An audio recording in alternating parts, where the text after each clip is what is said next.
So I think I've got a starter clutch problem on the Harley.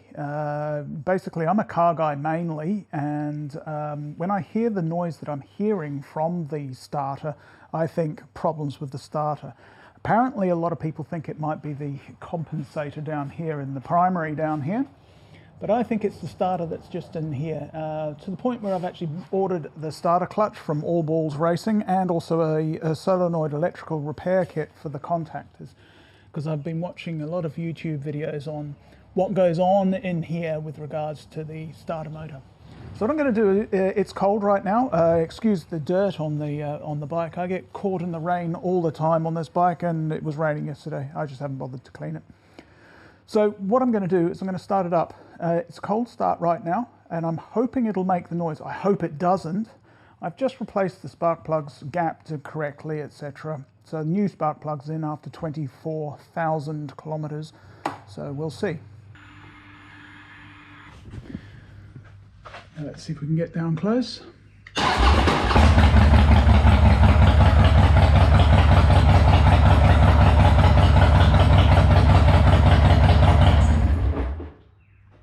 Might have heard that. I did take another shot of it, so we'll have two different styles. You'll hear it quite noticeably in the other video, part of the video that will be following this.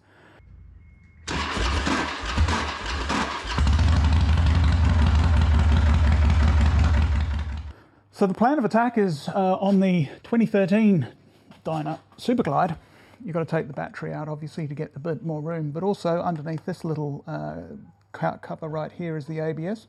According to the manual, you just need to loosen these two bolts right here to let it actually just slide out. You don't take it out. Even the manual makes a note of saying that you'll have to go someplace to get your ABS redone at the dealer, so I don't particularly want to do that.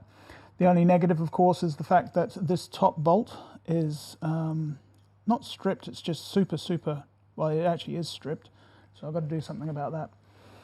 Take the starter motor out and take it all apart, so that will be following. I'm not going to show you the whole process of getting it all out, so maybe the next point will be the starter motor out.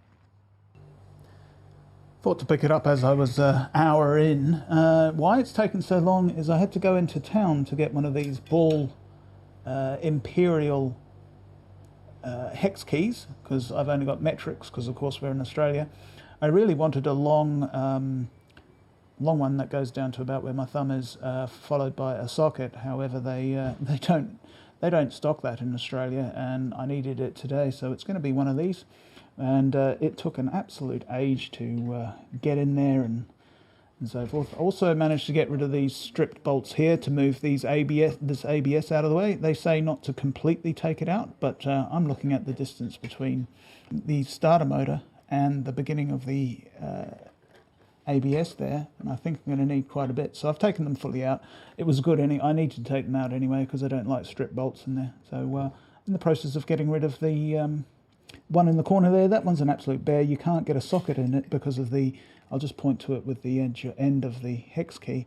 That little shoulder there stops a socket. I've got a socket that fits it perfectly fine, and the one over there, I'll just point to it, get this out of the way for a second. The one that's just down here, pointing it to it with the Allen key there, that one there, easy as pie, just went straight in, no problem. But that one there is a absolute little bum. The one down just in there, that one is an absolute bum. So you do need the actual ball end on the Allen key or hex key. Okay, what I thought I'd show you very quickly is that, as you can see, the starter motor is now apart. All the guides online say that you should hold this up like this and hold the two together, so they go like that. Put the two together. I'm not going to put them back together because I haven't yet done all the work, but absolutely correct. Do that, right, and pull it out. If the spring stays behind, that's fine. It belongs on that side.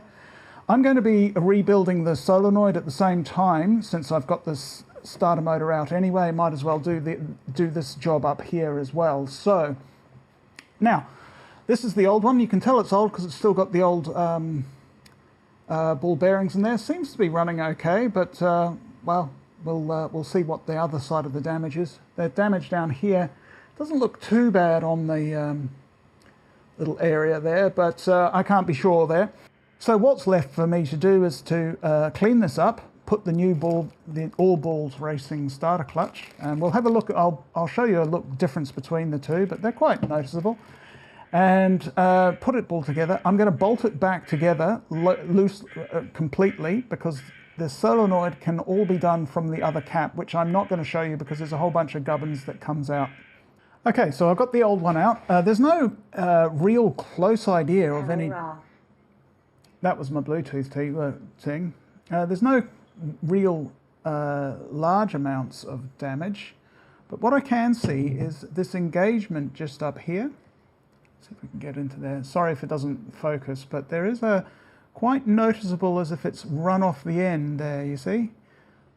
That's actually quite noticeable. So I'm saying that's probably the damage. I've checked the ring gear, or what I call the ring gear, but it's the clutch ring gear, and that's okay. There's no roughage or anything like that through the area, moved it down, etc., etc. So I'm wondering if it's just this where it's slipping off the edge that's doing the job. Now, on the left side, or should I say in this hand, I've got the Allballz Racing starter clutch, and on the right is the Harley Davidson. Now the Harley Davidson one has got 64,000 kilometers. I don't know what that's in miles, probably 45, 50, something like that, I don't know. So probably time for it to be changed anyway. And actually looking at it now, I can see a lot of damage on this engagement gear, so I reckon that might be the issue. The differences between the two, as you can see, this little engagement cog here is much wider. It's the width of the Harley one, but the Harley one just has a smaller ring on it than the Allballz Racing, and all the bearings are sealed, which is excellent. We like that. Other than that, I can't see much difference between the two, to be absolutely... Oh, actually, no, I can. This bronze-looking ring around here is far less noticeable on the Allballz Racing. Now, that could just be because the engagement gear is just wider, so that could be just that. Anyhow, time for me to clean this up. This is the shell. In case you're wondering, this smells unbelievably awesome. Oh, mate, it smells like when you open up a new inflatable ball for the beach, and you know that PVC smell that you like? Yeah, it smells like that. It's in pretty good nick on the inside there, but of course I'm going to clean it all up, and I'll be re-greasing and putting it all back together again. And as I say, I'm going to put this back onto the rest of the... there's two seals in there. Okay. They come in the box as well, so that's what I'm going to do. Cheers. All right, so I thought I've just buttoned it all up together again. This is upside down the way that you should do it. It's just, I've already put the long ones down the side here already in. Just wanted to clarify on the bolt sizes. If you bring this one up for a second, bring it up here. You'll see that in my haste to get these off, I've actually rounded the little Phillips in the top there. Okay, so it would make it very difficult to put back in. However, these are in fact 9mm. Don't know if that'll show up, but 9mm. They perfect fit. There's no rocking at all. This is a super cheap auto. I suppose what you would call it, like a, I don't know what the equivalent is in America. Walmart maybe, I don't know. Just one of these simple little things here where you put them onto one of these little things here, and off you go. So those are 9mm, these ones that go along here, and the big ones on the bottom here, these are 8mm, which fit like that. So 8mm and 9mm. You don't need Imperial or anything like that. You shouldn't need to. These are called Nippon Denso starter motors. They're used in Toyotas and everything like that. So you really shouldn't need any weird and wonderful thing. I suppose Americans might have trouble finding 8mm and 9mm. You can go down to Super Cheap Auto, as I say, and just pick up something like this for about, I don't know, it's about $10, something like that. And it goes all the way down to ridiculously small amounts. And you'll need the 8 and 9 from that. I'm just going to button this up together. It is now, let me just check the thermometer. It is 36 or 98 degrees Fahrenheit, and it's time for a beer. So I'll be picking up the Solenoid in the next tomorrow. One last thing I need to do, of course, is to change this is the old O-ring that goes between the primary cover and the starter motor. The starter motor sits in the transmission like that. So just got to put the new one that I've got in my hand over the top of the old one. The old one feels okay, but you know, it's a peace of mind thing more than anything else. There's supposed to be some Teflon grease around here. I haven't got any of that stuff.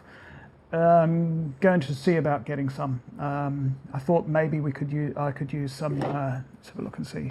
So maybe a smear of this stuff. I'm not sure yet. I'll have a look anyway. But the next job, take the solenoid end off and rebuild this whole section here. I've got a feeling that this is going to be in just as bad condition. Oh, and I've got to clean up the little bit of goop that goes between the starter clutch and so forth. So, different day today. Taking the back off the solenoid. The bolts or nuts that go through the back of here are 7mm. So we've used 8, 9, and 7mm for the disassembly of this starter motor in different areas. I've got a kit that will rebuild it. I believe it's Mid USA or V-Twin. I think they're the same brand, not sure. Anyway, this is the plunger that goes out with on the other side. So there's the spring that we've kept on going on the starter clutch side. Just to allay any fears, yes, I did remember to put the ball bearing into the starter clutch. There is a ball bearing that you required.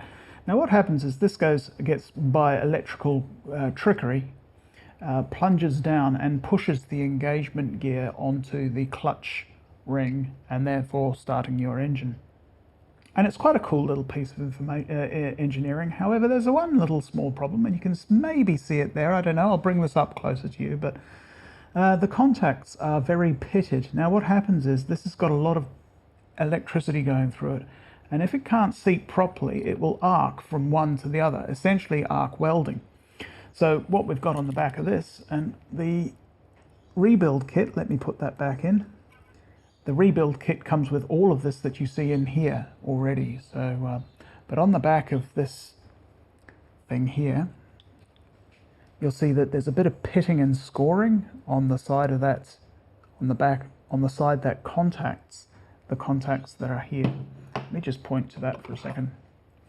So these contacts that you see right here, along this section here, they're all pitted, and what happens is electricity will arc between the contactor on the plunger and the contacts that are actually part of the actual starter motor, and they will minutely weld to each other.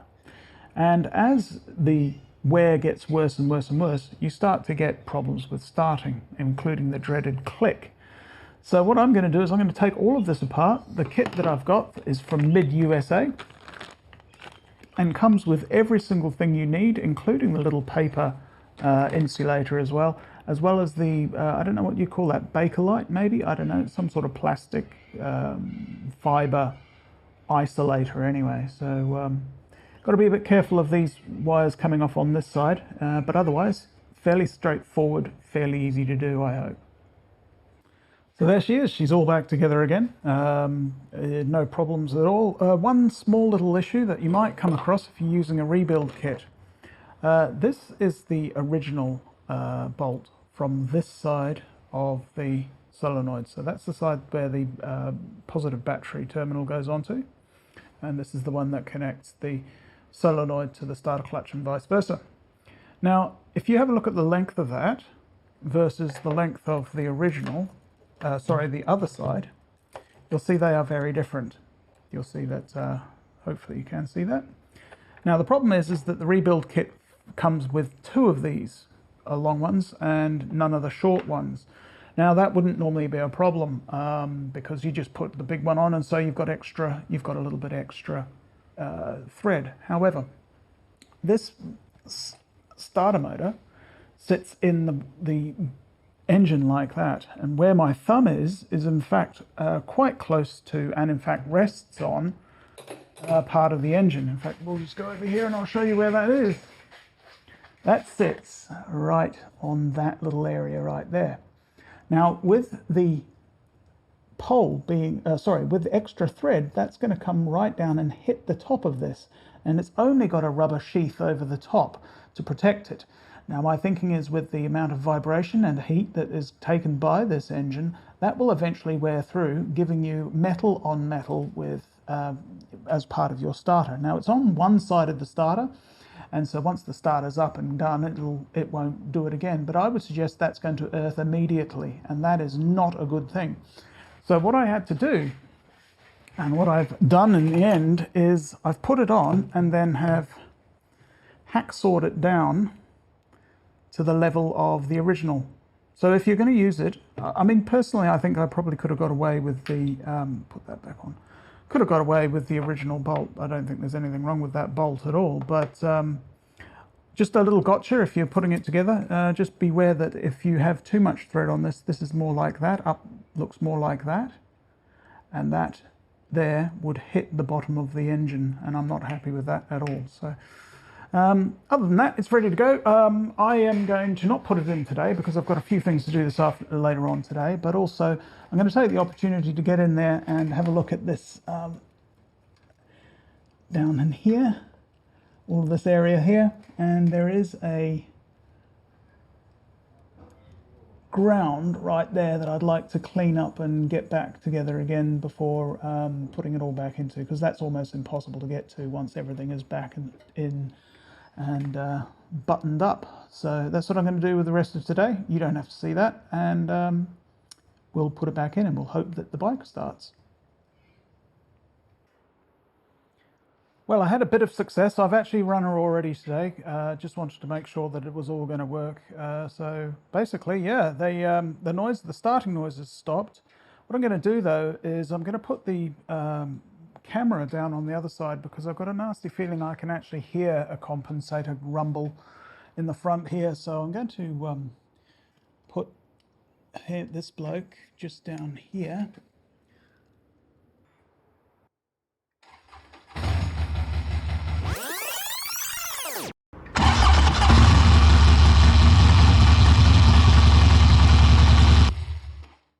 That little at the end there. Now, I'm not sure, but I suspect that might be the compensator. I'm not sure.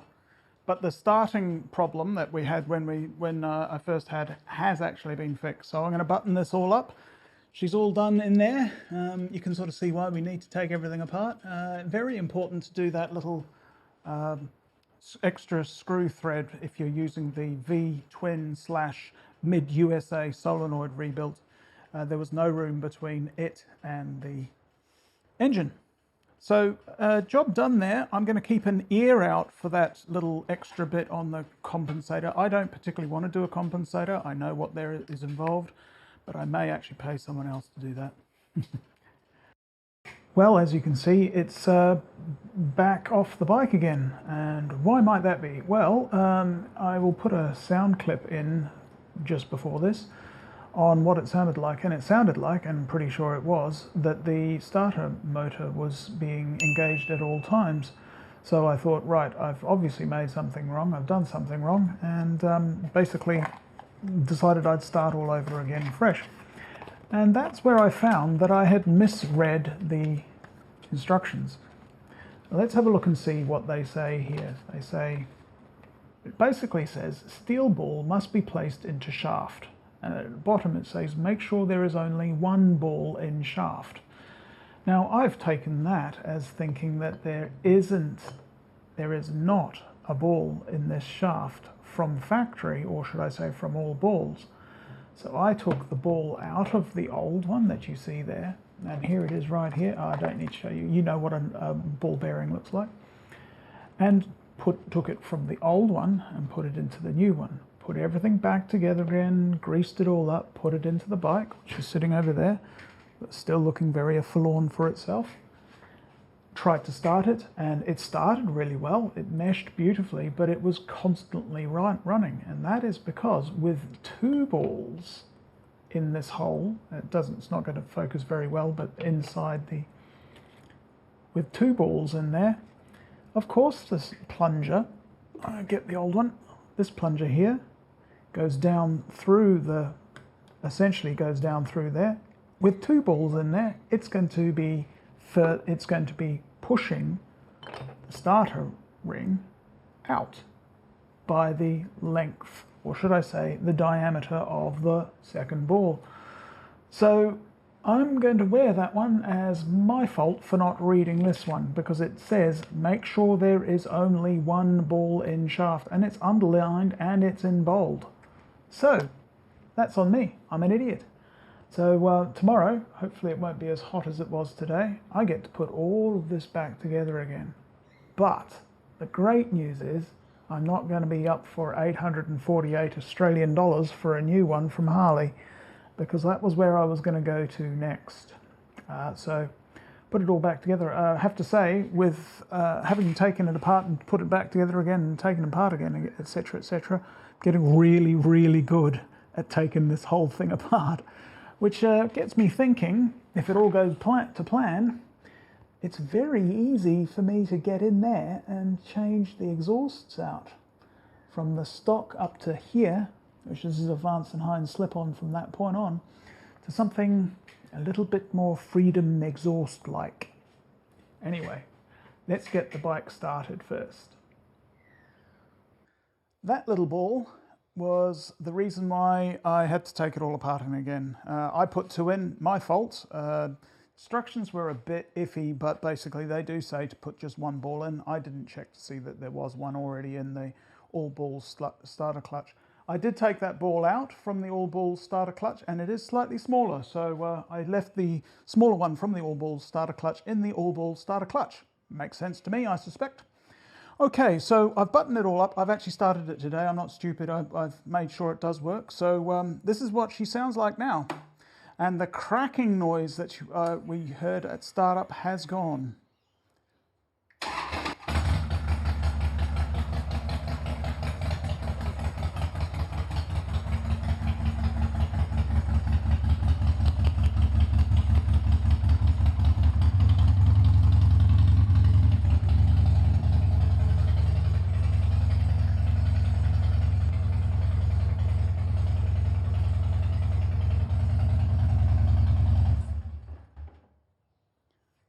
Now, I think there might be a little bit of that compensator noise rocket right at the end when you turn it off, but frankly, it's been doing that for 2 years, so I don't know whether that's a thing or not.